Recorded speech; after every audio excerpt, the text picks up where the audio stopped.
أعوذ بالله من الشيطان الرجيم. بسم الله الرحمن الرحيم. الحمد لله رب العالمين والصلاة والسلام على نبينا محمد وعلى آله وصحبه أجمعين أما بعد. کتاب الفوائد امام ابن القیم رحمہ اللہ کی عظیم الشان تالیف، عظیم الشان کتاب جو طرح طرح کے فوائد سے بری ہوئی ہے. جس موضوع پہ ہم گفتگو کر رہے تھے اس کا تعلق آدم علیہ السلام سے ہے، اور اس موضوع پہ گفتگو جاری و ساری ہے. کتاب کا وہ ایڈیشن جس کی تحقیق کی ہے شیخ محمد عزیر شمس نے، اس کے اعتبار سے ہے ہمارا آج صفحہ نمبر 92 اور کتاب کا جو دوسرا ایڈیشن ہے جس کی تحقیق کی ہے ڈاکٹر عبدالباسط بن جاسم المشہدانی نے، اس کے اعتبار سے کتاب کا صفحہ نمبر بنتا ہے 133 تو اللہ کا نام لے کے آغاز کرتے ہیں. جہاں سے آج ہم گفتگو شروع کریں گے اس سے پہلے اس موضوع پہ گفتگو ہوئی کہ آدم علیہ السلام کی فضیلت کو اللہ نے واضح کیا فرشتوں کے سامنے. ایک تو اس طرح کہ حکم دیا گیا کہ ان کو سجدہ کیا جائے، اور دوسرے نمبر پہ ان کو علم دیا گیا ان چیزوں کا جن کا علم فرشتوں کے پاس بھی نہیں تھا. اس کے بعد کہا تھا امام القیم رحمہ اللہ نے کہ جب آدم علیہ السلام کا کمال اپنے تمام کو پہنچ گیا، عروج کو پہنچ گیا، تو کہا گیا کہ اسجدو، تم سجدہ کرو. یہ شان ہے کس کی؟ آدم علیہ السلام کی. اس چہرے پہ تل کا ہونا ضروری ہے. جس تل سے آدم علیہ السلام کی خوبصورتی بڑھے، ان کا جمال بڑھے.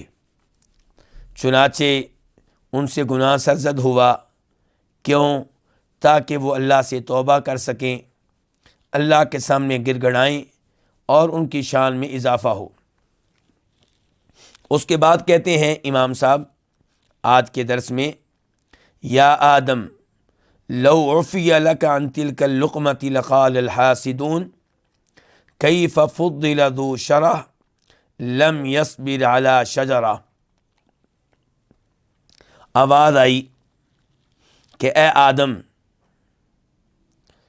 گویا کہ امام القیم رحمہ اللہ کہہ رہے ہیں کہ یہ صورتحال پیدا ہو گئی. یہ گفتگو باقاعدہ کہیں پہ ہوئی نہیں ہے، لیکن صورتحال اس گفتگو کا تقاضا کرتی ہے. یا آدم، اے آدم، لو عفی لک عن تلک اللقمہ، اگر آپ کو یہ لقمہ معاف کر دیا جائے. کون سا لقمہ؟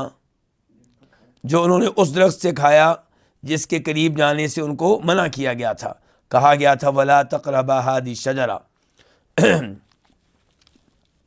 تو آواز آئی کہ اگر آپ کو یہ لقمہ معاف کر دیا جائے تو یقیناً حسد کرنے والے کہیں گے کہ کیسے فضیلت دی گئی ہے ذو شرح، ایسے شخص کو جو بڑا حریص ہے، بڑی اس میں ہوس پائی جاتی ہے. یعنی کہ اتنا حریص ہے کہ جس درخت کے قریب جانے سے منع کر دیا گیا تھا اس کا پھل چکھ لیا ہے. تو اس کو فضیلت کیسے دے دی گئی باقی لوگوں پہ، باقی مخلوقات پہ؟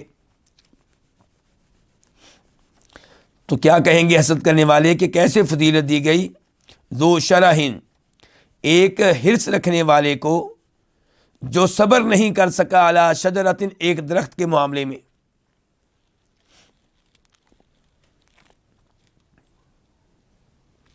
تو اس لیے آدم علیہ السلام کو جنت سے نکالا گیا، زمین پہ بھیج دیا گیا، اور زمین میں آنے میں، زمین پہ اترنے میں کیا حکمتیں ہیں، اس میں بھی بڑی حکمتیں ہیں۔ امام صاحب کہتے ہیں لولا نزولک لولا نزولک ما تصاعدت صعداء الانفاس، اگر آپ زمین پہ نہ اترتے، کون؟ آدم علیہ السلام، تو ما تصاعدت، تو نہ چڑھتے لمبے لمبے سانس، اوپر کو نہ چڑھتے، اوپر نہ جاتے لمبے لمبے سانس، غم کی وجہ سے نکلنے والی لمبے لمبے سانس، پریشانیوں کی وجہ سے نکلنے والی لمبے لمبے سانس۔ کیا مطلب ہے اس کا؟ سودا کہتے ہیں لمبے سانس کو جو تھکن کی وجہ سے نکلے یا غم کی وجہ سے، اور الانفاس بھی سانسوں کو کہتے ہیں۔ تو مراد یہ ہے کہ آدم علیہ السلام زمین پہ اترے تو لوگوں کو یہاں پریشانیوں کا سامنا کرنا پڑتا ہے، مصائب میں مبتلا ہوتے ہیں، پھر اللہ سے رابطہ کرتے ہیں، اللہ کے سامنے اپنے غم کا اظہار کرتے ہیں، اللہ کے سامنے روتے ہیں، یہ مراد ہے۔ تو زمین پہ اترے ہیں تو تبھی ہمارے یہ سانس اوپر کو چڑھے ہیں۔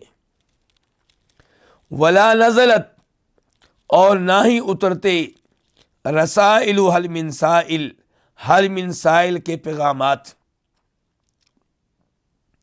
آدم علیہ السلام زمین پہ آئے تو ہمارے لمبے لمبے سانس اوپر کو چڑھ کر گئے، اور وہ زمین پہ آئے تو آسمانوں سے پیغامات آنا شروع ہو گئے۔ کیا پیغام آیا؟ حل من سائل، کیا ہے کوئی سوال کرنے والا، کیا ہے کوئی مانگنے والا؟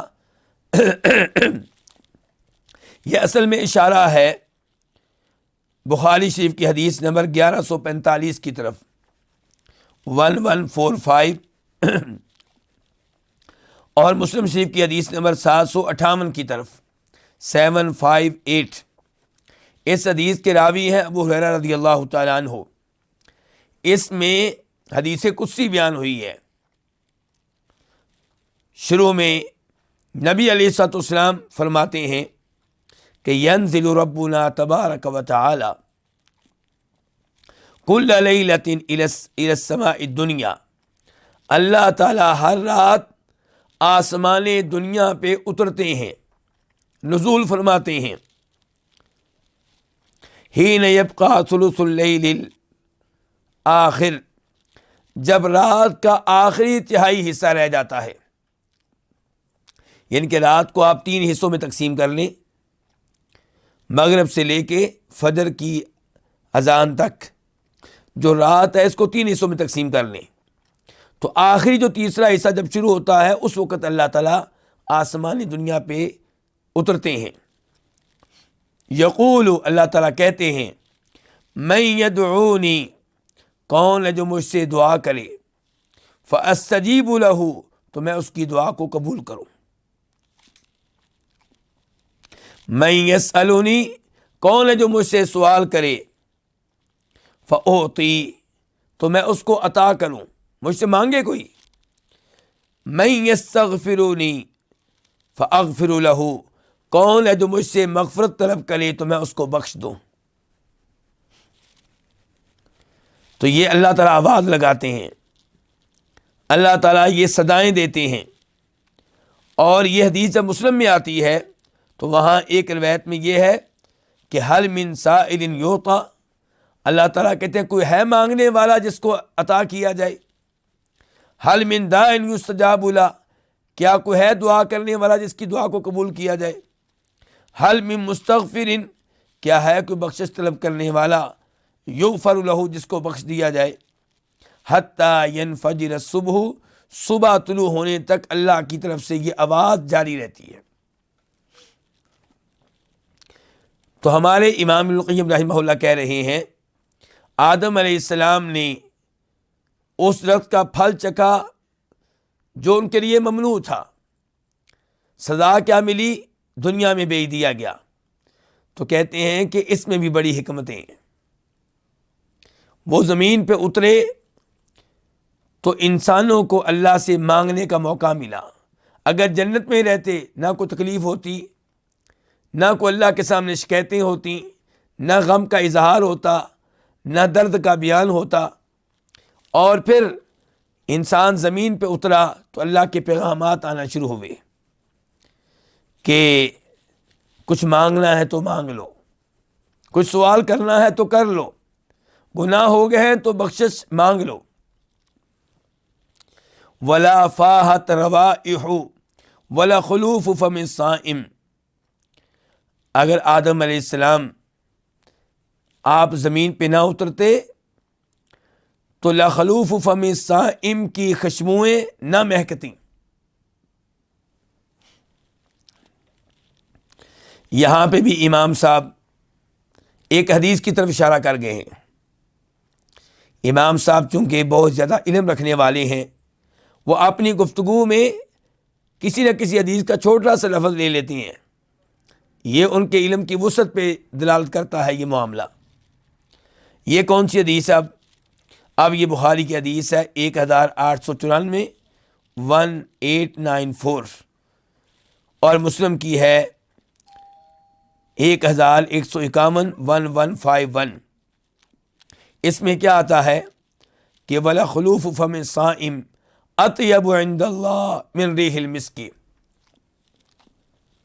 روزے دار کے منہ سے آنے والی بو، خلوف کا معنی کیا؟ بو. فم کا معنی منہ.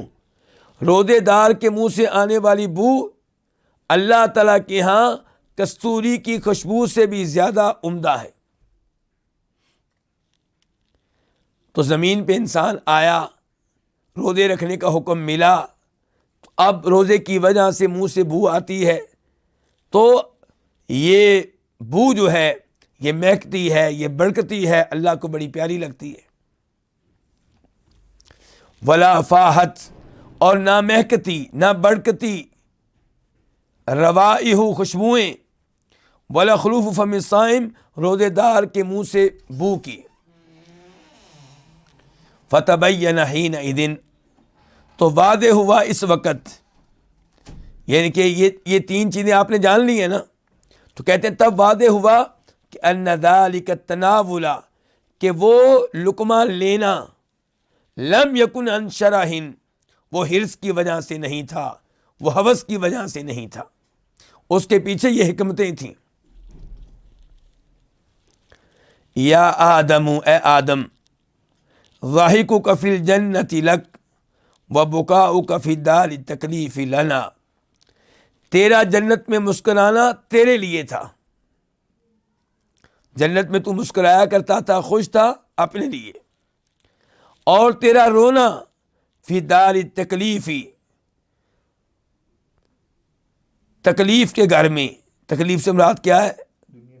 دنیا نہیں، دار التکلیف سے مراد ہے دنیا، لیکن تکلیف سے کیا مراد ہے؟ وہ گھر جہاں پہ انسان پابند ہے شریعت کے احکام کا، جہاں پہ انسان پابند ہے شریعت کے احکام کا، جہاں پہ وہ مکلف ہے.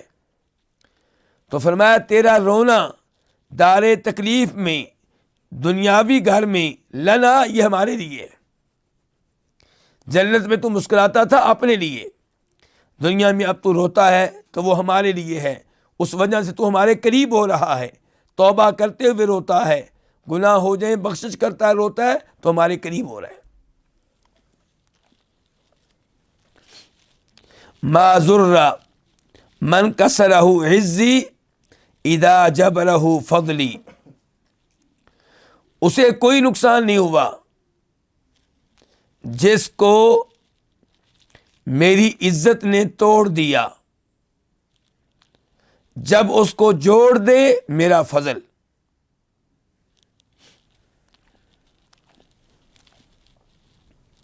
آدم علیہ السلام جنت سے نکالے گئے، زمین پہ اتارے گئے، گویا کہ ٹوٹ گئے. بظاہر کیا ہوئے؟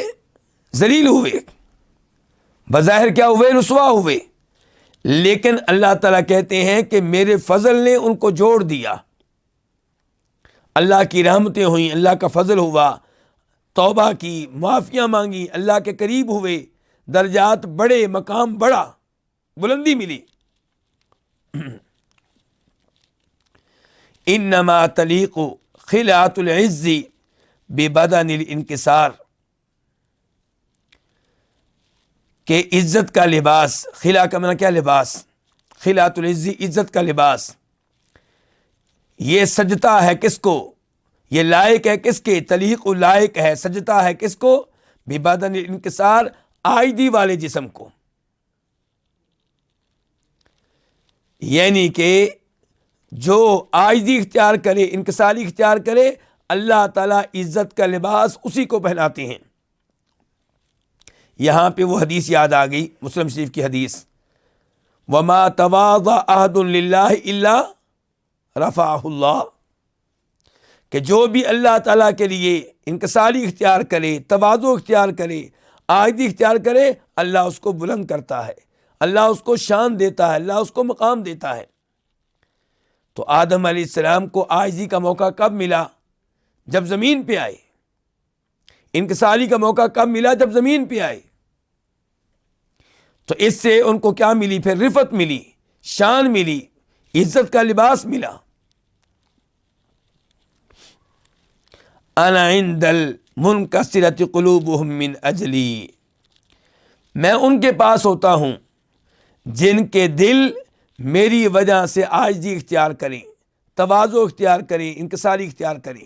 یہ کون کہہ رہا ہے؟ اللہ رب العزت۔ یہ آخری الفاظ بھی اصل میں اشارہ ہیں کس کی طرف؟ ایک روایت کی طرف، جس کو لے کر آئے ہیں امام احمد اپنی کتاب الزہد میں، اور امام ابو نعیم اپنی کتاب حلیۃ الاولیاء میں۔ روایت کرنے والے ہیں عمران القصیر، امید یہی ہے کہ ان کا نام عمران القصیر ہے، اور یہ تابعی ہیں، تابعی بھی چھوٹے۔ یہ کہتے ہیں کہ موسیٰ علیہ السلام نے کہا۔ اچھا، موسیٰ علیہ السلام نے کہا، یہ بات تابعی کو کیسے معلوم ہو گئی جی؟ یہ بات یا تو اللہ رب العزت بیان کرے قرآن میں، یا بیان کریں گے بات نبی علیہ الصلوۃ والسلام، پھر تو ہم مانیں گے۔ صحابی بیان کریں تو پھر بھی غور کریں گے اور کہیں گے ہو سکتا ہے یہ مرفوع کے حکم میں ہو۔ لیکن اگر صحابی ایسے ہیں جو مشہور ہیں اسرائیلی روایات میں، تو پھر وہاں پہ بھی مسئلہ ہوگا۔ لیکن یہاں پہ صحابی بھی نہیں ہے، کون ہے؟ تابعی، اور تابعی بھی کون سے؟ چھوٹے۔ تو اس لیے یہ روایت قابل قبول نہیں ہے روایت کیا کہ موسیٰ علیہ السلام نے کہا، اے ربی، اے میرے رب، این اجدک، میں تجھے کہاں تلاش کروں، کہاں پاؤں گا، کہاں ڈھونڈوں تجھے؟ تو اللہ نے کہا، انا عند المنکسرۃ قلوبہم، میں تمہیں ملوں گا ان لوگوں کے پاس جن کے دل بڑے عاجز ہوتے ہیں، جو انکساری اختیار کرنے والے ہوتے ہیں۔ تو یہ روایت جو ہے علماء کرام نے کہا ہے بطور مرفوع نبی علیہ الصلوۃ والسلام سے ثابت نہیں ہے، تابعی کے الفاظ ہیں، اور زیادہ امید یہ ہے کہ اسرائیلی روایت ہے۔ یہ کیا ہے؟ اسرائیلی روایت ہے، یہودیوں عیسائیوں کی طرف سے آئی ہے۔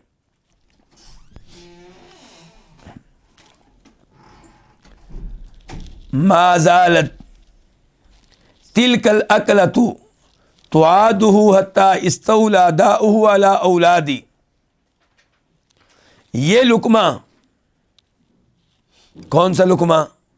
جو آدم علیہ السلام نے اس رخ سے لیا تھا جس کے قریب جانے کی اجازت نہیں تھی۔ امام صاحب کہتے ہیں کہ یہ لقمہ ہمیشہ تعادہ، بار بار واپس آ کر ان کو نقصان دیتا رہا۔ کن کو؟ آدم علیہ السلام کو، یہاں تک کہ استولی داؤہ، یہاں تک کہ اس کی بیماری چھا گئی، غلبہ پا گئی علی اولادہ، ان کی اولاد پہ بھی۔ یہ لفظ جو ہے نا تعادہ، کسی چیز کا واپس آنا، پلٹ کر پھر آنا، یہ لفظ ایک حدیث میں بھی استعمال ہوا ہے۔ حدیث کچھ یوں ہے، ما زالت اکلۃ خیبر تعادنی، یہ مسند بزار کی روایت ہے، نمبر ہے 8007 8007۔ نبی علیہ السلام ارشاد فرما رہے ہیں کہ خیبر میں جو میں نے لقمہ کھایا تھا وہ پلٹ رہا ہے، اپنا اثر دوبارہ دکھا رہا ہے۔ اشارہ ہے اس حدیث کی طرف جس میں آتا ہے کہ جب خیبر فتح ہوا تو ایک یہودی عورت نے آپ کی دعوت کی، اس میں آپ کے صحابہ کرام بھی تھے، اس میں بکری کا گوشت رکھا گیا لیکن اس میں زہر ڈالا گیا تھا۔ تو نبی علیہ السلام نے بھی ایک لقمہ لے لیا تھا اور آپ کے کئی صحاب نے بھی لے لیا تھا، آپ کے ایک صحابی شہید بھی ہوئے اس کی وجہ سے۔ تو آپ نے ایک ہی لقمہ لیا لیکن آپ کو بتا دیا گیا، آپ خبردار ہو گئے، لیکن وہ جو ایک لقمہ لے چکے تھے اس کا اثر آپ بتا رہے ہیں کہ اب میں محسوس کر رہا ہوں۔ صحیح بخاری کے حدیث میں آپ نے کہا، فوت ہونے سے پہلے آپ نے کہا تھا کہ خیبر میں جو میں نے زہریلا لقمہ کھایا تھا اس کے اثرات کو میں ابھی محسوس کر رہا ہوں، وہ اپنا اثر دوبارہ سے دکھا رہا ہے، حتیٰ کہ آپ نے کہا کہ میں محسوس کر رہا ہوں اس کی وجہ سے میری شعرہ کٹ رہی ہے۔ تو یہ لفظ کیا استعمال ہوا وہاں پہ؟ توعادو، جو یہاں پہ آیا ہے۔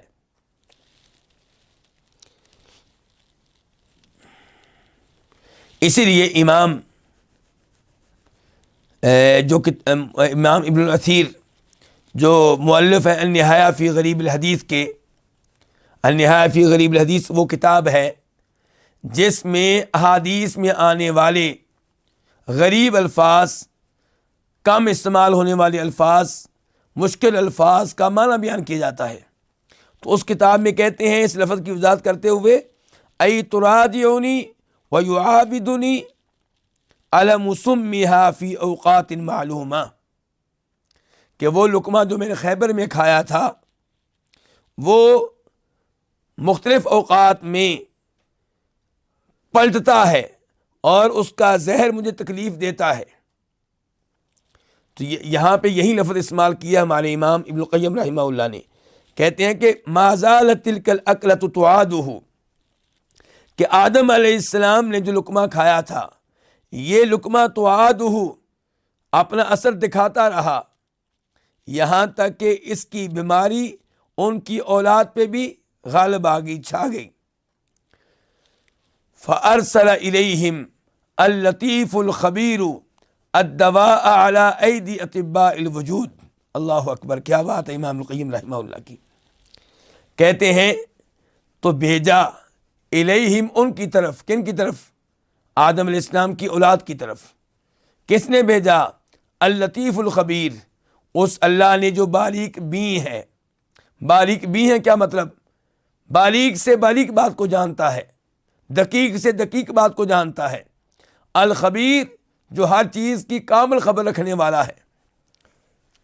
تو بھیجا انسانوں کی طرف اس اللہ نے جو لطیف اور خبیر ہے، کیا بھیجا الدواء، کیا بھیجی؟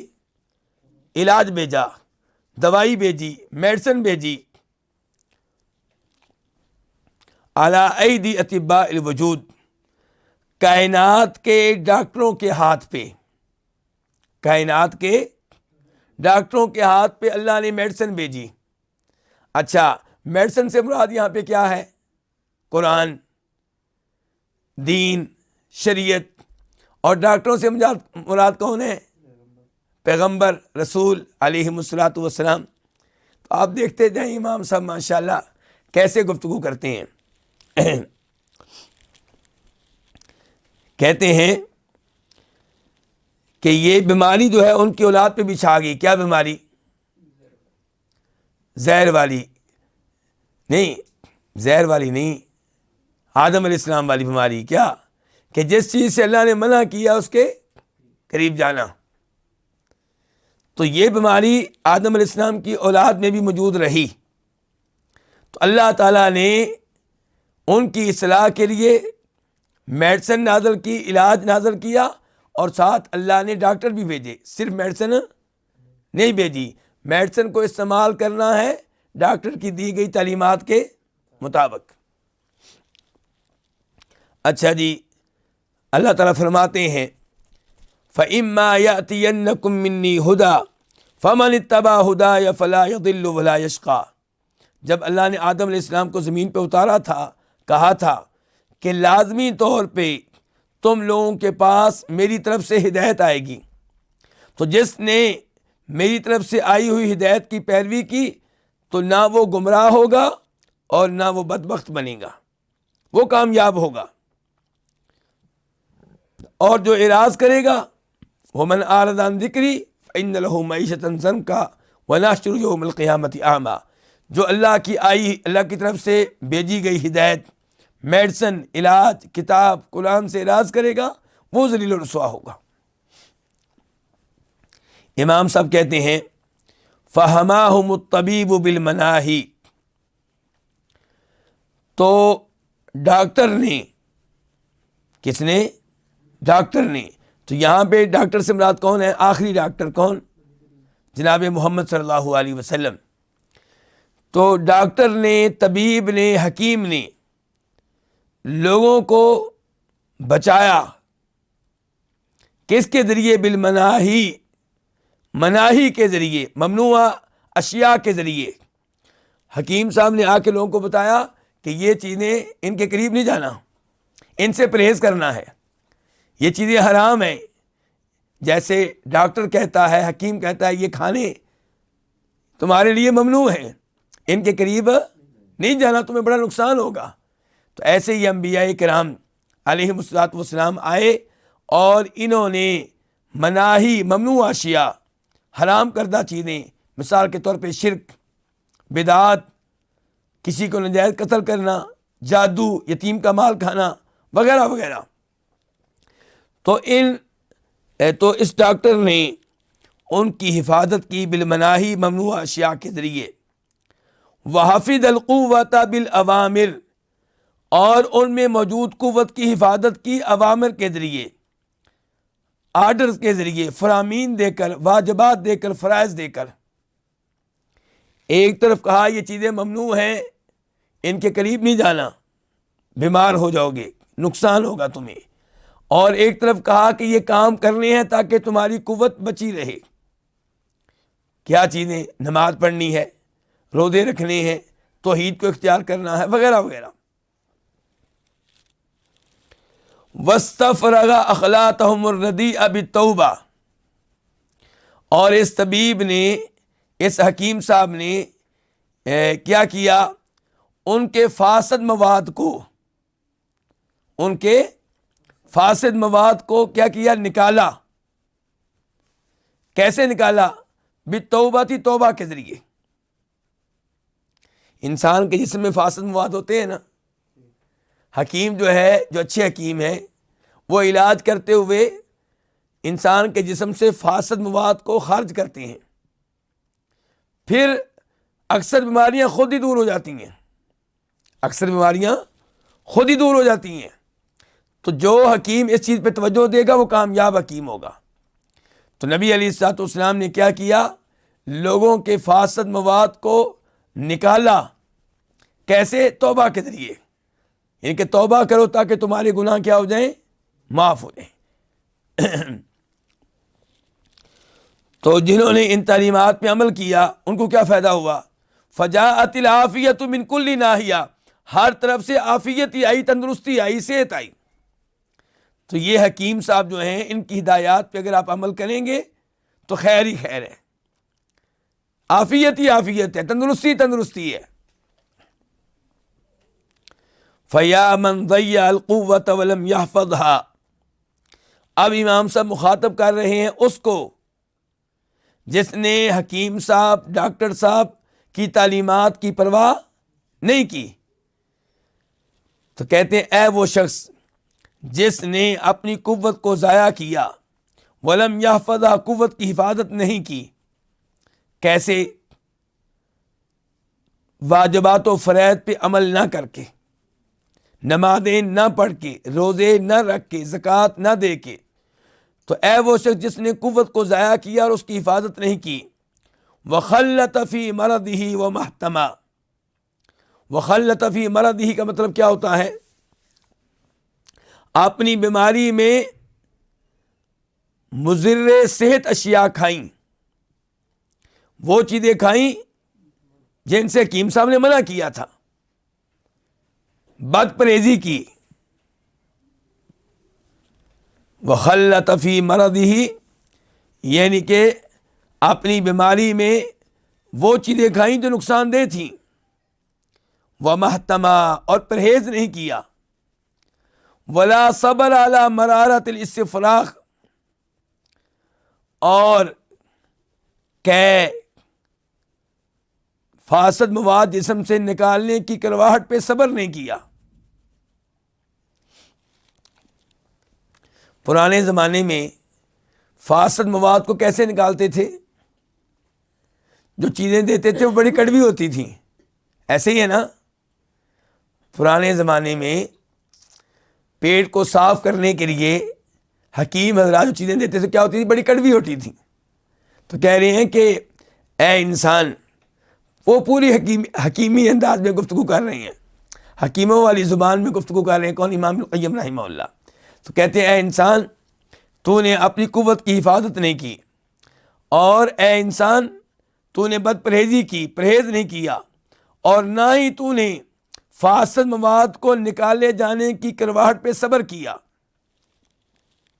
لا تنکر قرب الہلاک، ہلاکت کے قریب ہونے کو عجیب نہ جانو، برا نہ جانو. یعنی کہ اب جب تو نے بد پرہیزی کی ہے جی بھر کر، وہ چیزیں کھائی ہیں جو تیرے جسم کے لیے نقصان دہ تھیں، اور جو چیزیں کھانے والی تھیں ان کو نہیں کھایا. مراد کیا ہے؟ فرائض و واجبات کے اوپر عمل نہیں کیا، ممنوع اشیاء حرام امور کا کھلے دل سے ارتکاب کیا، توبہ کی طرف بھی تو نہیں آیا. اب تو ہلاک ہونے کے قریب ہے. اب اگر تو ہلاک ہوتا ہے، تیرا انجام برا ہوتا ہے، تجھے جہنم کی آگ میں پھینکا جاتا ہے، تجھے قبر میں عذاب ہوتا ہے، تو اب اس کے اوپر تعجب نہ کرنا، اس کو عجیب نہ جاننا. فالداء مترا من الفساد، بیماری جو ہے وہ مسلسل بڑھ رہی ہے فساد کی طرف. بیماری مترامن بڑھ رہی ہے، مسلسل بڑھ رہی ہے، الفسادی، فساد کی طرف. لو ساعد القدر فأنت الطبيب على نفسك بالحمية من شهوة خسيسة ظفرت بأنواع اللذات وأصناف المشتهيات. اگر تقدیر نے مدد کی اور تو نے ڈاکٹر سے تعاون کیا، تقدیر نے مدد کی اور تو نے کیا کیا؟ ڈاکٹر صاحب سے کیا کیا؟ تعاون کیا. یہاں پہ ڈاکٹر صاحب سے مراد آخری نبی بھی ہو سکتے ہیں صلی اللہ علیہ وسلم، اور ان کی نیابت کرنے والے علماء بھی ہو سکتے ہیں، علماء حق، علماء توحید، علماء حدیث، علماء اہل سنت. تو کہتے ہیں لو ساعد القدر، اگر تقدیر نے مدد کی اور آپ نے طبیب حکیم صاحب سے تعاون کیا، علی نفسی کا، اپنی جان کے معاملے میں. تعاون کیسے کیا؟ بالحمیۃ من شہوۃ خسیسہ، رذیل قسم کی شہوت سے پرہیز کر کے. شہوت رذیل قسم کی ہے. انسان کا دل کیا چاہتا ہے؟ میں گانے سنوں، فلمیں دیکھوں، ڈرامے دیکھوں، حرام عورتوں سے یاریاں لگاؤں، شراب پیوں، نشہ کروں. تو یہ ہے خسیس قسم کی، لئیم قسم کی، نکمی قسم کی خواہشات. تو اگر آپ ان سے پرہیز کریں گے تو کیا ہوگا؟ تو کہتے ہیں اگر تقدیر نے مدد کی اور آپ نے حکیم صاحب سے تعاون کیا اپنی جان کے معاملے میں. تعاون کیسے کیا؟ بالحمیتی، پرہیز اختیار کر کے. کس چیز سے؟ من شہوت خسیسہ، رذیل قسم کی شہوت سے. تو کیا ہوگا پھر؟ ظفرت بانواع اللذات واصناف المشتہیات.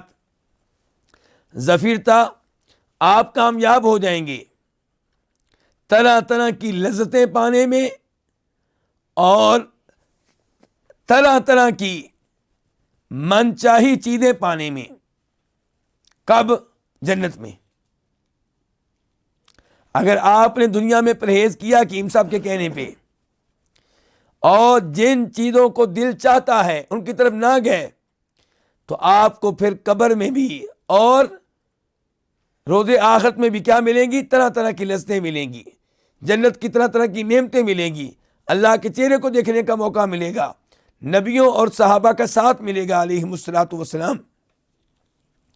ولیکن لیکن بخار الشہوتی، شہوت کی جو بھاپ ہے، شہوت کی بھاپ، غطا، اس نے ڈھانک دیا ہے عین البصیرہ، بصیرت کی آنکھ کو، نظر ہی نہیں آ رہا. جب بھاپ آگے آ جائے تو انسان کو نظر آتا ہے. آج کل دھند میں نظر آتا ہے جی. سردیوں میں کئی ممالک میں کئی شہروں میں کیا دھند ہے تو اس میں نظر آتا ہے نہیں. تو کہتے ہیں کہ شہوت کی جو بھاپ ہے یہ بصیرت کی آنکھ پہ پردہ ڈال دیتی ہے. انسان جب اس کا دل کرتا ہے کہ میں یہ کام کروں، فلم دیکھوں، گندا ڈرامہ دیکھوں، گانے سنوں، شراب پیوں، تو یہ جو شہوت ہے نا یہ بصیرت کی آنکھ پہ پردہ ڈال دیتی ہے. بصیرت کہہ رہی ہے کہ یہ کام تمہارے لیے خطرناک ہیں، ان کاموں کی وجہ سے جہنم میں جانا پڑے گا، عذاب برداشت کرنا پڑے گا، اللہ کی رحمت سے دور ہو جاؤ گے. لیکن شہوت کی جو بھاپ ہے یہ بصیرت کی آنکھ پہ پردہ ڈال دیتی ہے. فظننت، چنانچہ تو نے یہ سمجھا، تو نے یہ گمان کیا، ان الحزم بیع الوعد بالنقد، کہ دور اندیشی یہ ہے، الحزم دور اندیشی یہ ہے، احتیاط یہ ہے، کیا دی احتیاط؟ بیع الوعد بالنقد، کہ وعدے کو بیچ دینا نقدی کے بدلے میں، کیش کے بدلے میں. اس کا کیا مطلب ہے جی؟ اس کا مطلب یہ ہے کہ انسان تو یہ سمجھتا ہے کہ جنت کے وعدے تو بڑے دور کے ہیں، وہ پتہ نہیں کب ملنی یا کب نہیں ملنی، دنیا کے مزوں سے کیوں محروم رہیں. وہ کیا جملے بنے ہوئے ہیں کہ کل کس نے دیکھا ہے، وہ ملنی ہے کہ نہیں ملنی، یہاں مزے اڑاؤ، فائدہ اٹھاؤ. تو یہ ہے فظننتا، تو نے یہ سمجھا، ان الحزم، کہ دور اندیشی یہ ہے، احتیاط یہ ہے کہ بیع الوعد بالنقدی، نقدی کے بدلے میں وعدے کو بیچ دیا جائے، یعنی کہ آخرت کے بدلے میں دنیا کو بیچ دیا جائے. تو آخرت کو بیچ رہا ہے، اپنے اصلی مستقبل کو کا سودا کر رہا ہے عارضی فوائد کے بدلے میں. تو یہ نقصان کی بے ہے، اس بے پہ تجھے پچھتانا پڑے گا.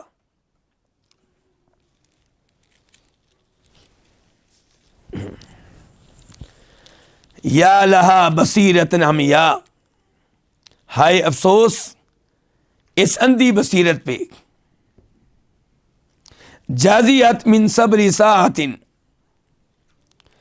جو ایک گھڑی کے صبر پہ پریشان ہو گئی. جازیت پریشان ہو گئی، بے صبری کا مظاہرہ کیا.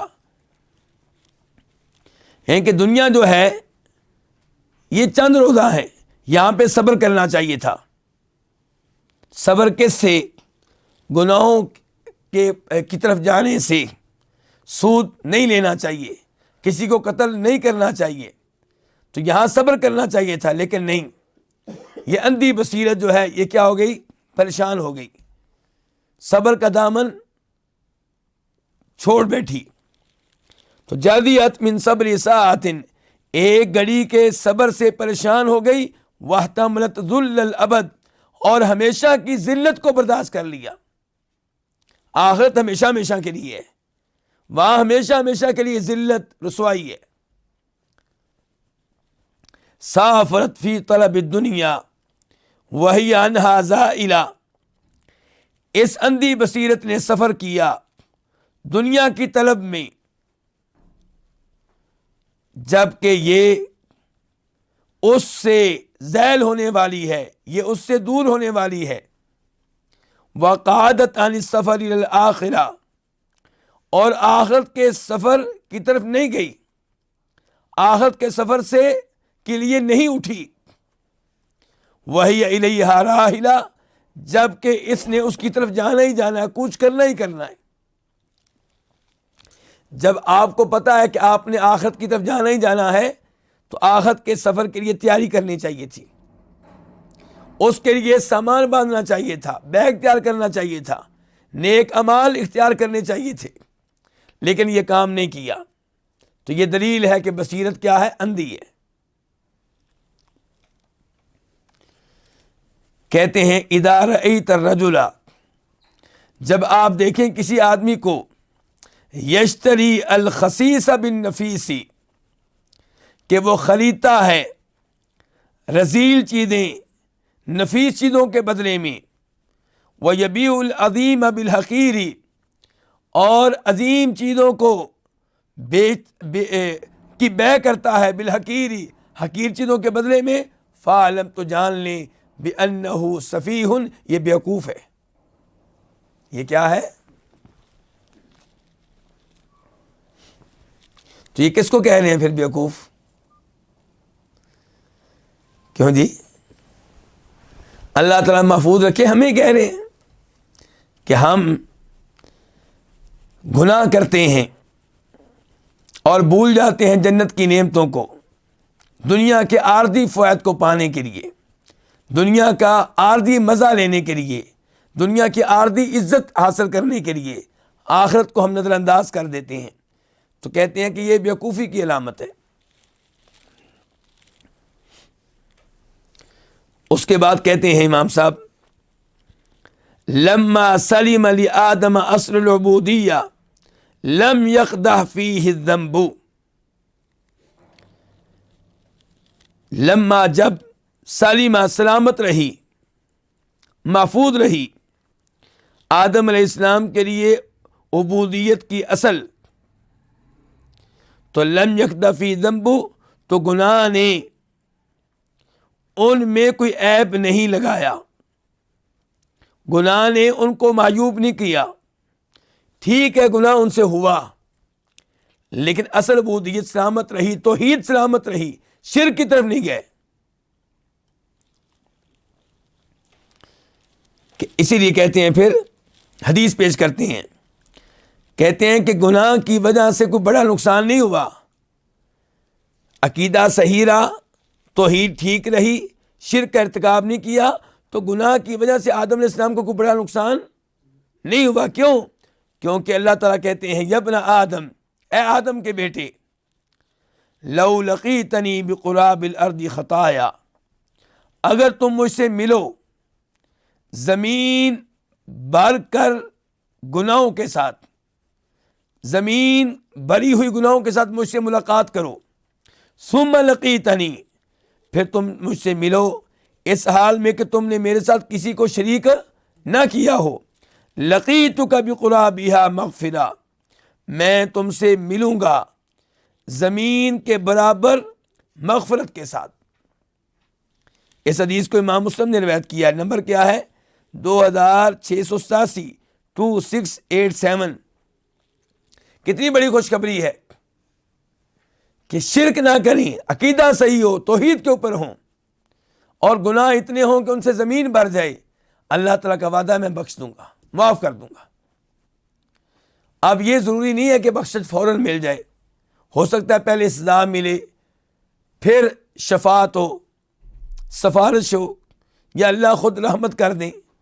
اب یہ اللہ پہ ہے، ان اللہ لا یغفر ان یشرک بہ ویغفر ما دون ذلک لمن یشاء، اللہ اسے نہیں بخشیں گے جو شرک کرے گا، اور جو شرک کے علاوہ گناہ ہیں اللہ چاہیں گے تو بخش دیں گے۔ تو یہ ہے کہ آدم علیہ السلام کی اصل عبودیت محفوظ رہی، توحید محفوظ رہی، گناہ ہوا، لیکن اس گناہ کی وجہ سے وہ معیوب نہیں ٹھہرے، کیونکہ اللہ کا اصول یہ ہے کہ گناہ جتنے بھی ہو جائیں، شرک نہ کریں تو میں بخش دوں گا۔ لما علم السید، جب مالک نے جان لیا، اور یہاں پہ مراد کس کو لے رہے ہیں امام صاحب؟ اللہ تعالیٰ. لما علم السید، جب مالک نے جان لیا، ان ذنب عبدہ، کہ اس کے غلام کا گناہ، لم یکن قصدا لمخالفتہ، مخالفت کی نیت سے نہیں تھا، یعنی کہ غلام نے گناہ اس لیے نہیں کیا کہ میں اپنے مالک کی مخالفت کروں، ولا قدحا فی حکمتہ، اور نہ ہی مالک کی حکمت میں اعتراض کے طور پہ تھا. جب مالک جان لے کہ اس کے غلام کا گناہ لم یکن قصدا لمخالفتہ، مالک کی مخالفت کی نیت سے نہیں تھا اور نہ ہی اس کی حکمت میں اعتراض کی نیت سے تھا، تو علمہ، تو مالک نے پھر کیا کیا؟ اس کو سکھایا. کس کو؟ بندے کو، غلام کو، کہ کیف یعتذر الیہ، کہ کیسے وہ مدد کرے اس سے. کس سے؟ مالک سے. اللہ نے سکھایا اپنے بندے کو کہ تم مجھ سے معافی کیسے مانگو. فرمایا فتلقى آدم من ربہ کلمات فتاب علیہ، تو آدم علیہ السلام نے تلقا لیے، حاصل کیے، سیکھے اپنے رب سے کلمات، ان چند کلمات. فتاب علیہ، چنانچہ اللہ نے آدم علیہ السلام پہ رجوع کیا، ان پہ مہربانی کی، ان کو توبہ کا موقع دیا. سورہ بقرہ آیت نمبر 37 اچھا جی، یہ کلمات کیا تھے؟ یہ کون سے کلمات تھے جو اللہ نے سکھائے اور آدم علیہ السلام کی توبہ قبول ہوئی؟ اس میں دو چیزیں ہو سکتی ہیں. ایک تو وہ روایت جو بیان کی جاتی ہے کہ آدم علیہ السلام نے جب سر اٹھایا پیدا ہونے کے بعد، تو دیکھا کہ اللہ کے عرش پہ لکھا ہوا تھا. کیا لکھا ہوا تھا؟ لا الہ الا اللہ محمد رسول اللہ. ایک طرف لا الہ الا اللہ لکھا ہوا ہے اور ساتھ ہی محمد رسول اللہ بھی لکھا ہوا ہے. تو آدم علیہ السلام جان گئے کہ جس کا نام اللہ نے اپنے نام کے ساتھ ساتھ رکھا ہے، یہ کوئی عام چیز نہیں ہے، یہ اللہ کا خاص محبوب ہے، اللہ کا خاص پیارا ہے. تو آدم علیہ السلام سے جب غلطی ہوئی، اللہ سے معافی مانگی، تو اللہ تعالیٰ کو واسطہ دیا جناب محمد صلی اللہ علیہ وسلم کا. تو اللہ تعالیٰ نے کہا کہ تمہیں کیسے پتہ چلا محمد کا؟ تو کہا یا اللہ، جب تو نے مجھے پیدا کیا تھا تو میں نے سر اٹھایا تو تیرے عرش پہ ان کا نام دیکھا تھا، تو میں پہچان گیا تھا کہ یہ نام اسی کا ہو سکتا ہے جو اللہ تعالیٰ کو، جو تجھے بہت زیادہ محبوب ہیں، تو اس لیے میں ان کا واسطہ دیا ہے. تو اللہ نے آدم علیہ السلام کی توبہ قبول کی اور کہا اے آدم، اگر یہ محمد نہ ہوتے تو میں تمہیں پیدا ہی نہ کرتا. یہ مفہوم ہے اس روایت کا جو بیان کی جاتی ہے، لیکن یہ روایت من گھڑت ہے. یہ روایت نبی علیہ الصلوۃ والسلام سے ثابت نہیں ہے. اس کے بیان کرنے والوں میں ایک راوی عبد الرحمن بن زید بن اسلم، اس روایت کو امام حاکم اپنی کتاب میں لے کر آئے ہیں، اور روایت میں یہ راوی موجود عبد الرحمن بن زید بن اسلم. اس راوی کے بارے میں خود امام حاکم اپنی الکتاب المدخل میں کہتے ہیں کہ یہ حدیثیں خود بنایا کرتا تھا. اس نے اپنے گھر میں فیکٹری لگائی ہوئی تھی. کس چیز کی؟ حدیثیں بنانے کی، حدیثیں گھڑنے کی. تو اس لیے اس کی بیان کردہ روایات قابل قبول نہیں ہے. تو ایک طرف یہ قول ہے کہ یہ وہ کلمات تھے جس سے آدم علیہ السلام نے توبہ کی. دوسری طرف قرآن ہے. کون؟ قرآن سورہ اعراف. قالا ربنا ظلمنا انفسنا وان لم تغفر لنا وترحمنا لنکونن من الخاسرین، کہ دونوں نے کہا اے ہمارے رب، ہم نے اپنے اوپر بڑا ظلم کیا ہے، اگر تو نے ہمیں نہ بخشا، ہم پہ رحم نہ کیا، تو ہم تو بڑے خسارے میں رہیں گے، نقصان میں رہیں گے. یہ وہ کلمات ہیں جس سے وہ توبہ کرتے رہے. اور قرآن کے یہ الفاظ اس آیت کے بھی مطابق ہیں جو ابھی ہم نے پڑھی ہے. جو ہم نے پڑھی ہے اس میں یہ ہے کہ آدم نے باقاعدہ آدم علیہ السلام نے یہ توبہ کے کلمات اللہ سے لیے، سیکھے، حاصل کیے، اور وہ روایت کیا کہہ رہی ہے کہ ان کی نگاہ پڑ گئی، خود ہی ان کے ذہن میں آیا کہ یہ ان کا واسطہ دینا چاہیے۔ تو اس لیے صحیح بات یہ ہے کہ وہ کلمات جن سے توبہ قبول ہوئی وہ یہ دعا ہے ربنا ظلمنا انفسنا، اور یہ کہنا کہ آپ نے اللہ تعالیٰ کو آدم علیہ جناب محمد کا واسطہ دیا تھا صلی اللہ علیہ وسلم، یہ بات ٹھیک نہیں ہے۔ اللہ تعالیٰ ہمیں اپنی ذات کی طرف توبہ کرنے کی توفیق عنایت فرمائے، اور اللہ تعالیٰ ہمیں عاجزی انکساری اختیار کرنے کی توفیق دے، اور اللہ تعالیٰ ہمیں اس علاج، اس میڈیسن، اس دوائی کو کھانے کی توفیق دے جو اللہ نے ہماری شفا کے لیے نازل کی ہے۔ اور جو ڈاکٹر صاحب ہیں، حکیم صاحب ہیں، یعنی کہ نبی علیہ السلام اور آپ کی نیابت کرنے والے علماء، اللہ تعالیٰ ان کی تعلیمات کے مطابق اس قرآن کو سمجھنے کی توفیق دے اور اس پہ عمل کرنے کی توفیق دے، اور اللہ تعالیٰ ہماری آنکھیں کھلی رکھے، ہمیں وہ بصیرت دے جو ہمارے لیے مفید ہو، اور اللہ تعالیٰ شرک سے بچا کے رکھے۔ وآخر دعوانا ان الحمد للہ رب العالمین۔